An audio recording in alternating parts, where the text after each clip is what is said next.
সবরাত পালন করা কি বিদআত? সবরাত উপলক্ষে আনুষ্ঠানিকতা করা, সিন্নি দেওয়া, আপনার ওই যে আপনার কি হালুয়া বিতরণ করা, একটা জাল হাদিস বানাইছে যে নবীজি দাঁত ভাঙছে এই জন্য হালুয়া খাইছে, এই জন্য আমরা হালুয়া খাই। মানে কত বড় চিটারি আপনি চিন্তা করেন। আপনার বাপের কথা কথা ঠ্যাং ভাঙছে এই জন্য উনি একটা ইয়া নিছে, কি বলে এগুলাকে, একটা লাঠি নিছে মনে করেন, লাঠি দিয়ে বেচারা ঠেঙা ঠেঙা হাঁটে, কারণ ঠ্যাং ভেঙে গেছে। এখন আপনি বাপের ছেলে বলতেছেন, উফ আমার বাপের শত্রুর সাথে লড়াই করতে গিয়া ঠ্যাং ভেঙে ফেলছে, অতএব বাপের প্রতি আমি ভালোবাসা প্রকাশ করতে গিয়ে আমার ভালা ঠ্যাঙে আমি একটা লাঠি নিয়ে খোঁড়াইতেছি। বাপে ওই লাঠিটা নিয়ে মাথা দিয়ে মারবে কি পারবে না, যে বেয়াদব তুই তো আমার ভেঙাইতেছিস, ঠিক না ঠিক? তো যদি নবীজি দাঁত ভাঙা হালুয়া খাইয়া থাকেন, তো আপনিও দাঁতটা ভাঙেন, ভাঙে হালুয়া খান।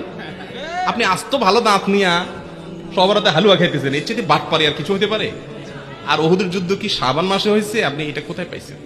এগুলা সবগুলা হলো এই হালুয়া ঘুরির জন্য আপনার মাসালা বানাই নেওয়া। আর কি ভাইরা আমার, সবরাত কেন্দ্রিক রাত্রি জাগরণ, দিনে ইবাদত এবং আপনার আরো যত কাজ আছে, এগুলো কোনটাই আসলে বিশুদ্ধ হাদিস দ্বারা প্রমাণিত। তবে হ্যাঁ, বিভিন্ন হাদিস থেকে এইটুকু বোঝা যায় এই রাতে আল্লাহ রাব্বুল আলামিন হিংসুক এবং শিরকারী ছাড়া বাকিদেরকে আলাদা সাধারণ ক্ষমা ঘোষণা করে। কথা কি বুঝতে পারছি? আর যেহেতু শাবান মাস নফল রোজা মাস, অন্য দিনের মতো ওই দিন রোজা রাখতে পারেন, কিন্তু সবরাত উপলক্ষে স্পেশাল